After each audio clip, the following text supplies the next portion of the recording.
यूनान में कश्ती डूबने के बाद एक बार फिर पाकिस्तानियों की हलाकत ने हुकूमत को परेशान कर दिया है। इंसानी स्मगलिंग को रोकने के लिए इक़दाम दिए जा रहे हैं, मगर यूरोप भेजने के सुनहरी ख्वाब बेचने वालों का नेटवर्क कई मुल्कों तक फैल चुका है, जहां से पाकिस्तानियों को यूरोप भेजा जा रहा है। पाकिस्तान से ताल्लुक रखने वाले इंसानी स्मगलरों की जानिब से लोगों को अजरबैजान समेत ईरान, इराक और सऊदी अरब बुलाकर वहां से यूरोप और मगरबी ममालिक भेजे जाने का इंकशाफ हुआ है। जियो न्यूज ने एक रिपोर्ट में इंकशाफ किया है कि गुज़श्ता दिनों यूनान में कश्ती डूबने के वाक़यात में मुतादिद पाकिस्तानी शहरियों की हलाकत के बाद गैर कानूनी तरीके से यूरोप जाने की कोशिश करने वाले अफराद और खासकर उन्हें भेजने वाले इंसानी स्मगलर्स के हवाले से अब कुछ नए हकाइक सामने आए हैं। अजरबैजान पाकिस्तानी इंसानी स्मगलरों का बड़ा हेडक्वार्टर बन चुका है। 19 साल से मुल्क में इमिग्रेशन SOP अपडेट न होने की वजह से मजहबी बहाने से सऊदी अरब, ईरान और इराक के रास्ते भी इंसानी स्मगलिंग अरूज पर है। इमिग्रेशन जराये के मुताबिक अजरबैजान का विजिट वीजा पाकिस्तानी शहरियों के लिए $26 यानी 7,206 रुपए में ऑनलाइन दस्तयाब है, जिसके लिए किसी भी पाकिस्तानी शहरी को बैंक अकाउंट स्टेटमेंट या कोई दीगर इजाफी दस्तावेजात फराहम करने की जरूरत नहीं होती।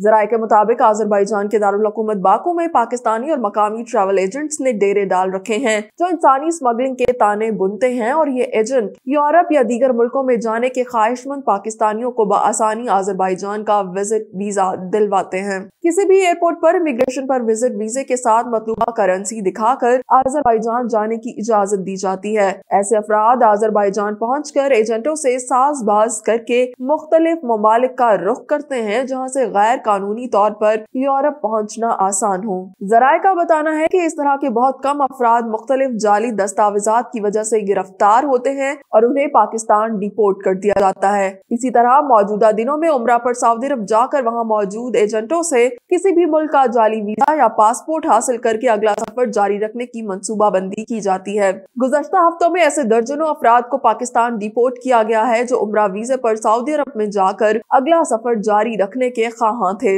इसी तरह ईरान में जमीनी या बहरी रास्ते से पहुंचकर वहां से पाकिस्तानी एजेंटों या मकामी एजेंटों के जरिए जाली वीजे या दस्तावेजात हासिल करके यूरोप जाने की कोशिशें की जाती हैं और ऐसे बेशतर अफराद को पाकिस्तान वापसी पर गिरफ्तार भी किया गया है। इराक में भी पाकिस्तानी इंसानी स्मगलरों का नेटवर्क मौजूद है, जबकि तुर्की, थाईलैंड, मलाइशिया, जॉर्जिया, मराकश, सेनेगल और दीगर में भी पाकिस्तानी इंसानी स्मगलर मौजूद हैं। जराये के मुताबिक इन ममालिक में मजहबी बहाने से या विजिट वीजे पर जाने वालों को इमिग्रेशन के दौरान रोकने के लिए वजारत दाखिला की जानिब से कोई ताज़ा SOPs मौजूद ही नहीं कि किस मुसाफिर को रोका जाए या किस मुसाफिर को जाने दिया जाए। इस हवाले से इमिग्रेशन जराये का बताना है कि हुकूमत की जानिब से आखिरी पॉलिसी साल 2005 में दी गई थी, जिसे 19 साल हो चुके हैं।